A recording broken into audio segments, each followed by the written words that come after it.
सीखा परिवार की लाडली बिटिया, या फिर यूँ कहें कि परिवार की आन बान और जान। जब घर में होती तो ऐसा लगता मानो घर में आसमान टूट पड़ा हो। घर में इधर उधर उछल कूद करना और खूब सारी बातें करना उसका सबसे पसंदीदा काम था। सीखा के दादाजी सीखा को बहुत प्यार करते थे, लेकिन आजकल उन्हें सीखा की एक चिंता और खाए जा रही थी, और वो थी सीखा की शादी की चिंता। बस दादाजी अब हर परिवार में सीखा का ससुराल ढूंढते, लेकिन सीखा को शादी नाम से इतनी चिढ़ थी कि शादी का नाम सुनते ही वह गुस्सा होकर मुंह फुलाकर दूसरे कमरे में बैठ जाती। खैर थोड़ी देर में उसका गुस्सा खुद ब खुद उतर जाता और वो आपस अपनी धमा चौकड़ी में व्यस्त हो जाती।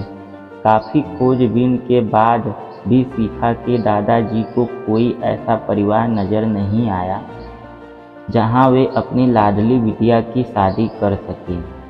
इसलिए उन्होंने अपने बचपन के दोस्त से इस बारे में योग लेने का निश्चय किया। बस फिर क्या था, वे अपने दोस्त राय बहादुर से मिलने के बरेली की ओर निकल पड़े। अगले दिन जब वह बरेली पहुंचे तो राय बहादुर ने स्टेशन पर ही उनके लिए गाड़ी भेज दी थी। 10 साल बाद अपने बचपन के दोस्त से मिलने के लिए वे भी बड़े उतावले थे। गाड़ी धीरे धीरे राय बहादुर के घर की ओर बढ़ी। बंगला, बड़ा सा बंगले के आगे बगीचा, गाड़ियाँ और नौकर चाकर देख दादाजी का मन खुशी से भर गया। इन 10 सालों में राय बहादुर ने कितनी तरक्की कर ली है। नहीं तो 10 साल पहले राय बहादुर के पास था ही क्या।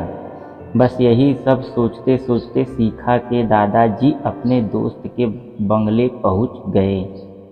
गाड़ी की हॉर्न की आवाज़ के साथ ही राय बहादुर घर के बाहर अपने दोस्त के स्वागत के लिए आ गए।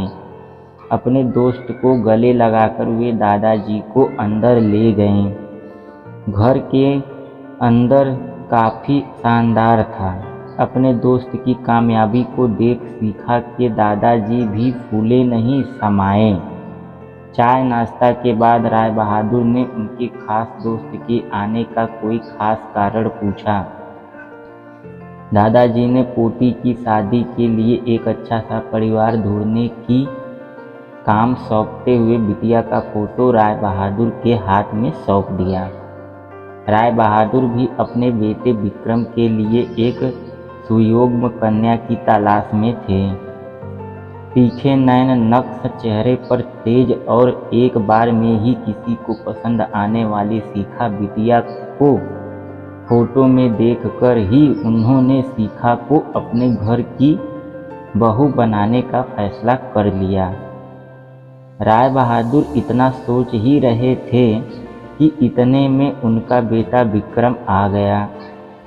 विक्रम ने दादा के पैर छुए और हाल चाल पूछने के बाद ऑफिस और निकल गए। विक्रम जाने के बाद राय बहादुर ने अपने दोस्त से विक्रम और सीखा के संबंध के लिए पेशकश की। सीखा के दादाजी को लगा जैसे राय बहादुर ने उनके मुंह की बात छीन ली हो।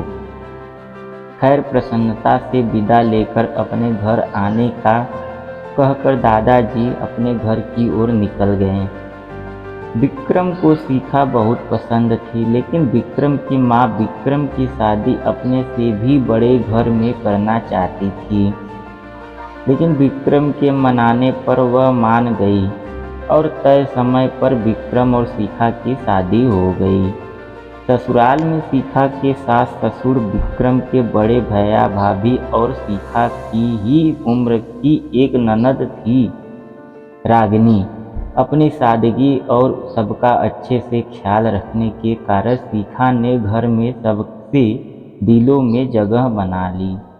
लेकिन अपनी तमाम कोशिशों के बावजूद भी सासू माँ का प्यार पाने में असफल रही। वह शिखा के हर काम में कुछ न कुछ गलती निकाल ही देती थी। अपनी शादी की रात को ही विक्रम ने शिखा से साफ साफ कह दिया था कि घर में किसी भी मामले में बिल्कुल नहीं बोलूँगा, ना तो मैं किसी बात पर माँ से बहस करूँगा और ना ही तुम्हारा साथ दूँगा। तुम्हें अपनी समझदारी से ही काम लेना होगा। लेकिन शिखा की लाख कोशिशों के बावजूद भी सासू माँ के व्यवहार में कोई परिवर्तन नहीं आ रहा था। शिखा की ननद जरूर उसकी माँ से शिखा भाभी के प्रति इस तरह के व्यवहार का उलझ जाती, लेकिन इससे भी केवल बात बढ़ने के अलावा कुछ नहीं होता। इसी तरह करीब 1 साल निकल गया। शिखा और विक्रम को जुड़वा बिटिया हुई और यह समय शिखा के लिए अग्नि परीक्षा का समय था। शिखा का दर्द शिखा के लिए आंसू बन गया था। ससुराल में शिखा को संभालने वाला कोई नहीं था और विक्रम और उनके पापा के शिखा को अपने मायके भेजने के लिए पहले ही मना कर दिया गया था।